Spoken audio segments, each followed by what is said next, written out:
या केकचा final look बघण्यासाठी व्हिडिओला शेवटपर्यंत नक्की बघा।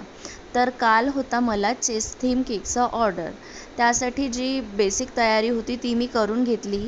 कस्टमरची डिमांड होती की केकची हाईटसुद्धा कमी नाही झाली पाहिजे आणि केकमध्ये संपूर्ण चेसचा बोर्डसुद्धा तयार झाला पाहिजे।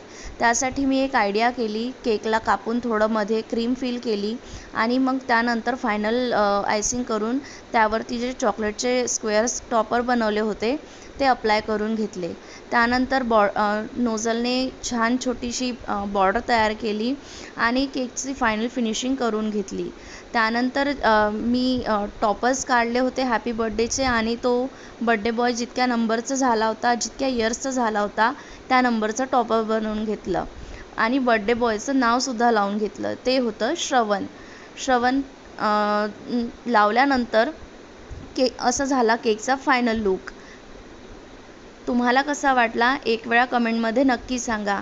आणि त्या ज्या गोट्या बनवल्या आहेत त्यासुद्धा मी चॉकलेटनेच बनवल्या आहे आणि अशी मी पॅकिंग करून फायनली केकला डिलिव्हर केलं। तुम्हाला कसा वाटला एक वेळा नक्की सांगा। थँक्यू।